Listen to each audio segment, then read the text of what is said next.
Tom Bower is somebody to be taken seriously, because if he is just deranged, stalker, conspiracy theorist, whatever, he is investigating and reporting Harry and Meghan. That is called journalism. Apparently, though, the two of them don't know that. Shocking new revelations from the journalist Tom Bower, whose devastating new book about the Sussexes, betrayal, power, deceit, and the fight for the future of the royal family, paints Harry in the worst possible light.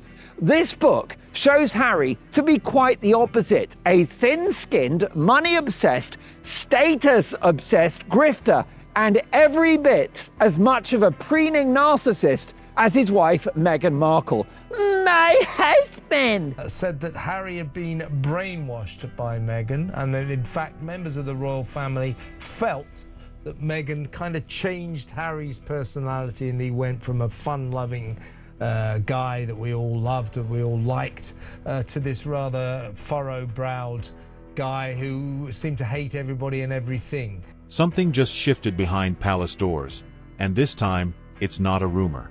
Reports suggest Meghan Markle and Prince Harry have privately urged Tom Bower to stop. But instead of backing down, he's released new files that could change everything. What is he revealing, and why now? What makes this moment feel different from every other royal headline is not just the tension, it's the timing. Because for months, the narrative around Meghan Markle and Prince Harry had started to settle into something predictable. Occasional interviews, controlled appearances, carefully crafted messaging, everything moving within a familiar rhythm that the public had almost grown used to. And then suddenly, disruption. Not from inside Hollywood, not from social media, but from a figure who has built his reputation on doing one thing exceptionally well, digging where others don't. Tom Bower.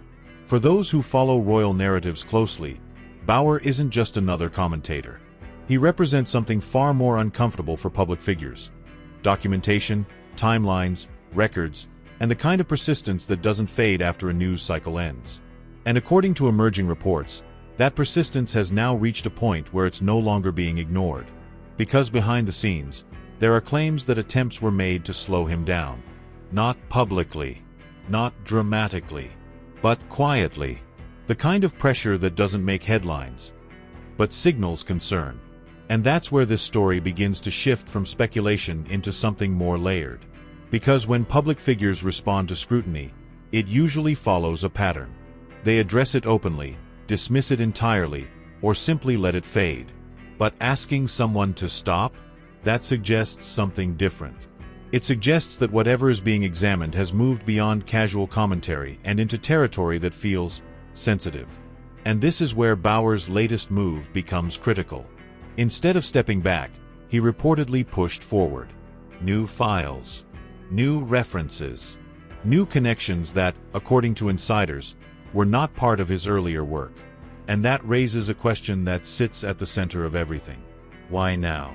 Because timing in royal narratives is never accidental.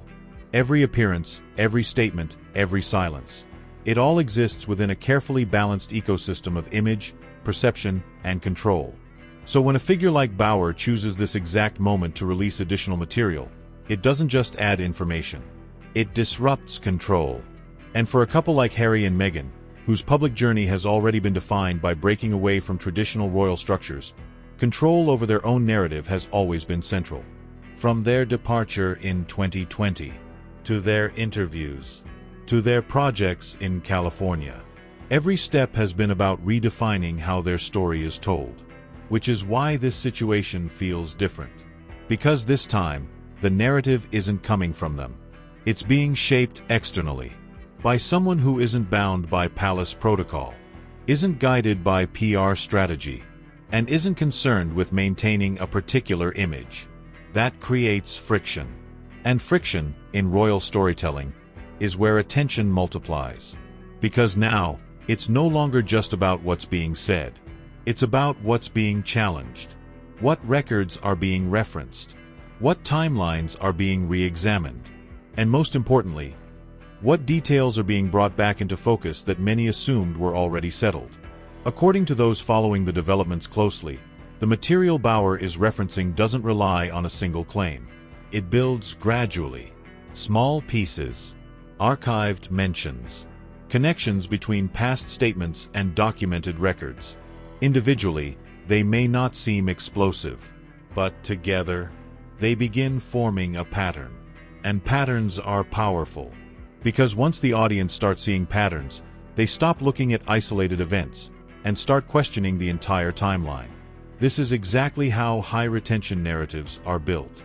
Not through one shocking revelation, but through a sequence of details that slowly reshape perception. And that's what makes this situation so compelling right now. It's not about a single breaking news moment. It's about a developing structure. One that's still unfolding. One that hasn't fully revealed its final shape yet. And one that leaves both supporters and critics watching closely for what comes next. Because if the first set of files has already triggered this level of reaction, then the real question isn't what's already been revealed. It's what hasn't been revealed yet. As the situation continued to unfold, what began as a quiet undercurrent quickly evolved into something far more structured, almost as if a second narrative was being built alongside the one the public had already accepted. What made this phase particularly compelling was not just the existence of new material, but the way it was reportedly being presented, layered, deliberate, and carefully sequenced in a manner that suggested this was never intended to be a single explosive reveal, but rather a gradual reconstruction of events. At the center of this unfolding narrative remained Tom Bauer, whose approach has consistently followed a pattern of assembling information piece by piece rather than relying on dramatic claims that fade quickly. According to those tracking the developments, the newly surfaced files were not positioned as accusations, but as references, documents, past statements, archived mentions, that, when placed side by side, begin to form a broader picture that invites interpretation rather than forcing it. This distinction is important because it changes how the audience engages with the story. Instead of reacting to a headline, viewers are drawn into a process. They begin comparing timelines, revisiting earlier interviews, and looking at details that may have once seemed insignificant but now appear in a different light when viewed collectively. And this is where the narrative begins to shift from passive consumption to active investigation, with the audience itself becoming part of the unfolding story. For Meghan Markle and Prince Harry, this creates a uniquely complex situation. Their public journey has always been defined by a desire to reclaim control over their narrative, particularly after stepping away from royal duties. Through interviews, documentaries, and public appearances, they have consistently framed their story in their own words, shaping how millions perceive their experiences within and beyond the royal institution. However, what is happening now operates outside that framework. The current wave of attention is not driven by their voice or their chosen platform, but by an external reconstruction that does not rely on direct confrontation, but rather on contrast. When past statements are placed alongside newly referenced material, the effect is subtle yet powerful. It does not immediately declare something as wrong or right. Instead, it introduces tension between what was said and what is now being examined. And tension, particularly in royal narratives, has a way of sustaining attention far longer than outright claims ever could. What further amplifies this moment is the reaction it has reportedly triggered behind the scenes. While there has been no dramatic public response, the suggestion that there were attempts to halt or slow the release of this material adds another layer to the story. Because in the world of high-profile figures, silence can carry as much weight as a statement. It leaves space for interpretation, and in that space, speculation naturally grows. At the same time, supporters of Meghan and Harry argue that this renewed scrutiny reflects a pattern that has followed them for years, where past details are repeatedly revisited and reinterpreted in ways that may not always reflect the full context. They emphasize that public figures, especially those transitioning between vastly different worlds like Hollywood and the monarchy, often have narratives that evolve over time, shaped by different phases of life and varying levels of public visibility. Yet critics see it differently. For them, the emergence of these files represents an opportunity to reassess earlier narratives with a more critical lens, particularly when multiple elements appear to align in ways that suggest deeper connections. And this divide, between interpretation and skepticism, is what keeps the story alive, constantly moving rather than settling. What makes this phase especially significant is that it does not rely on a single turning point. Instead, it builds momentum through accumulation. Each reference, each comparison, each resurfaced detail adds another layer, making it increasingly difficult to view any one element in isolation. The story becomes less about a specific claim and more about the overall structure that is being revealed over time. And perhaps that is the most strategic aspect of all. Because when a narrative unfolds gradually, it creates anticipation. The audience begins to expect that there is more still to come, more connections yet to be revealed, more pieces that will eventually complete the picture. This sense of incompleteness is what drives continued engagement, keeping viewers invested not just in what has been shown, but in what might follow next. As a result, the focus now shifts from the initial reaction to the broader trajectory of the story. If these files represent only the beginning of a deeper examination, then the implications extend far beyond a single moment of controversy. They suggest an ongoing process, one that may continue to revisit and reinterpret key moments from Meghan and Harry's past in ways that reshape how their journey is understood. And with that possibility comes a growing sense that this is no longer just about responding to scrutiny, but about navigating a narrative that is evolving independently, one that cannot easily be redirected once it has captured the public's attention. Which brings us to the question that now sits at the center of this unfolding situation. If this is only the second layer of what's being revealed, then how much of the story is still waiting beneath the surface? As the third phase of this unfolding story begins to take shape, the focus subtly shifts from what is being revealed to how it is being constructed, and that distinction is where the real psychological grip of this narrative starts to deepen. Because at this point, it is no longer just about individual details or resurfaced records. It is about the architecture of the story itself, the way each layer appears to connect with the next, creating a sense that everything is part of a much larger, carefully unfolding sequence. What makes this particularly compelling is that Tom Bower does not appear to be presenting his findings as isolated revelations. Instead, the material is reportedly being framed in a way that encourages viewers to draw their own conclusions, almost as if each piece is intentionally incomplete on its own, but gains meaning when placed alongside others. This technique is powerful because it transforms passive viewers into active participants, pulling them deeper into the narrative as they begin mentally connecting timelines, statements, and past events. For Meghan Markle and Prince Harry, this creates a uniquely challenging dynamic, because the situation is no longer about responding to a single claim that can be addressed or dismissed. Instead, it becomes a question of managing perception across multiple layers of interpretation. When narratives operate this way, they are far more difficult to counter, because they do not rely on a single point that can be disproven. They rely on accumulation, and accumulation has a way of building credibility in the eyes of an audience, even when individual elements remain open to interpretation. At the same time, this phase introduces something even more significant: the re-examination of intent. Because once patterns begin to form, people naturally start asking not just what happened, but why it happened the way it did. This is where the conversation moves beyond facts and into meaning, and meaning is far more emotionally engaging than raw information. It invites speculation, theory, and, most importantly, personal interpretation, which keeps the audience invested far longer than a straightforward narrative ever could. Observers who have been tracking this closely suggest that the newly surfaced material does not simply revisit well-known events, but reframes them. Moments that once appeared ordinary or settled are now being viewed through a different lens, where context changes perception.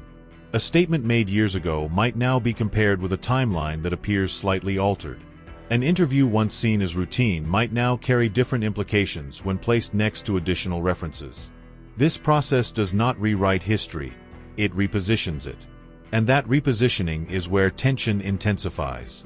Because once the audience begins to question the alignment of past narratives, it creates a ripple effect. Trust becomes a variable rather than a constant. Viewers start revisiting not just one detail, but multiple aspects of the story, searching for consistency, coherence, and confirmation. This is the moment where a narrative stops being consumed and starts being analyzed. For public figures, this stage is particularly delicate. Responding too quickly can amplify the situation, giving it more visibility than it might otherwise have gained. Remaining silent, on the other hand, allows the narrative to evolve independently, shaped by external voices and interpretations. It becomes a strategic balancing act, where every move, or lack of one, carries potential consequences. What adds another layer of complexity is the environment in which this is unfolding. In the digital age, information does not move in a straight line. It spreads outward, branching into discussions, reactions, and reinterpretations across multiple platforms simultaneously. A single reference can be clipped, shared, debated, and reframed within hours, creating multiple versions of the same narrative circulating at once. And within that environment, clarity becomes increasingly difficult to maintain. Because what one group interprets as evidence, another may see as coincidence. What one viewer perceives as a pattern, another may dismiss as selective framing. This divergence of interpretation does not weaken the narrative, it strengthens its reach, because it ensures continuous discussion from multiple perspectives. Meanwhile, the contrast between the two sides of this unfolding situation continues to sharpen. On one side, there is a structured investigative approach that builds slowly, relying on documentation, cross-referencing, and layered presentation. On the other, there is a public image that has been carefully shaped over years, built through interviews, storytelling, and controlled messaging. When these two forces intersect, the result is not immediate resolution. It is sustained tension. And sustained tension is what drives long-term engagement. Because the audience is no longer waiting for a single answer, they are waiting for the next piece, the next connection, the next detail that either reinforces or challenges what they have already begun to believe. This creates a psychological loop where each new development feels like progress, even if it does not provide a definitive conclusion. Perhaps the most intriguing aspect of this stage is that it introduces uncertainty without fully resolving it. It suggests that there is more beneath the surface, more context yet to be revealed, more connections that have not yet been made visible. And that suggestion alone is enough to keep the narrative moving forward. Because once people sense that a story is incomplete, they do not step away. They lean in. And as more viewers begin to lean in, the story gains momentum, evolving beyond its original scope into something far more expansive. What started as a single point of interest now becomes a network of interconnected ideas, each feeding into the next, each adding depth to the overall narrative. Which leads to a question that now feels impossible to ignore. If what we are seeing is only part of the structure being revealed, then how much of the full picture is still hidden, waiting for the moment when the next layer finally comes into view? As this narrative moves into its fourth phase, something subtle but powerful begins to happen. The story stops feeling like an investigation and starts feeling like a turning point. Not because a single dramatic revelation has changed everything overnight, but because the accumulation of details has reached a level where perception itself begins to shift. And perception, in royal storytelling, is everything. Because at this stage, the audience is no longer just asking, "Is this true?" They're asking something far more impactful: what does this mean? That shift changes the entire dynamic. What Tom Bower appears to be doing now is not simply adding more information, but tightening the narrative loop. Earlier pieces that once felt separate are now being drawn closer together, creating a sense that the story is not expanding randomly, but converging towards something more defined. This is where narrative pressure builds.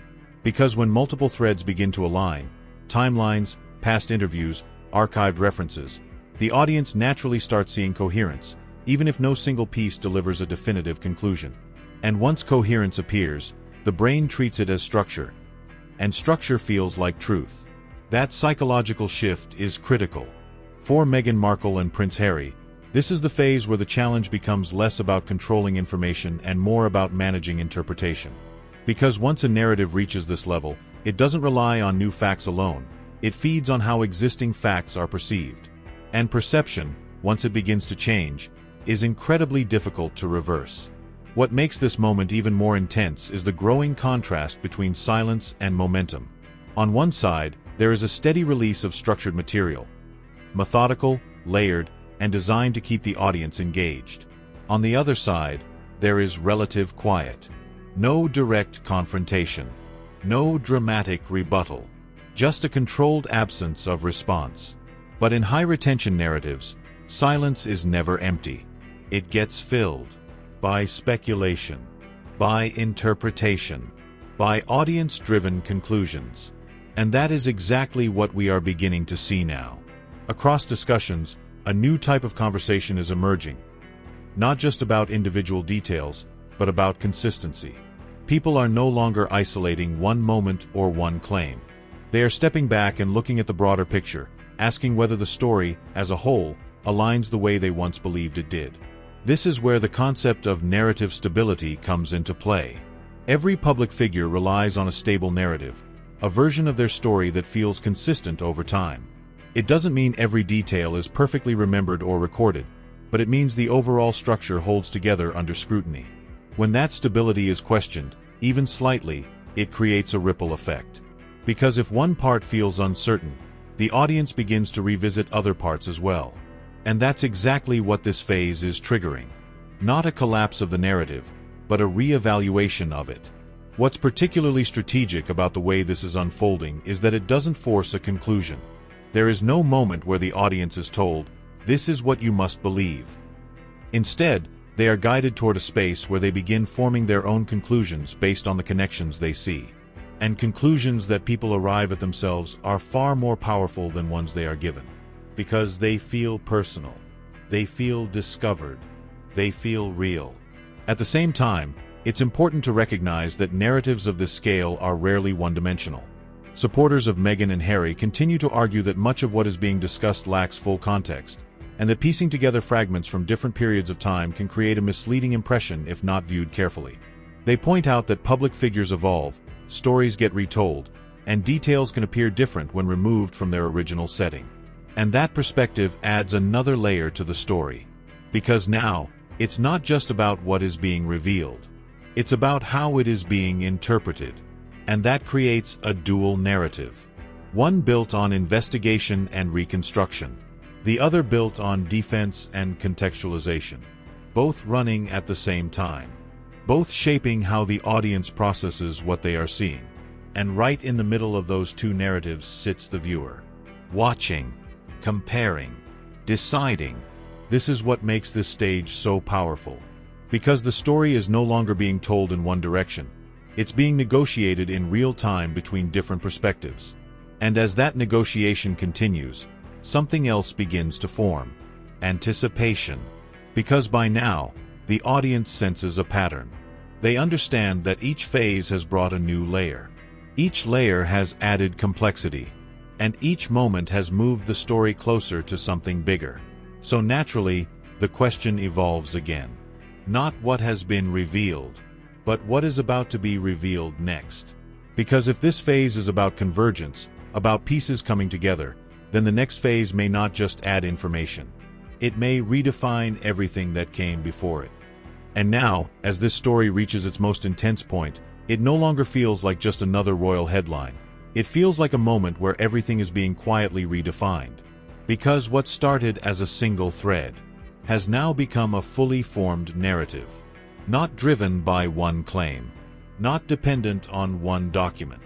But built through layers, connections, timelines, and the kind of structured build-up that keeps pulling people deeper the more they try to understand it.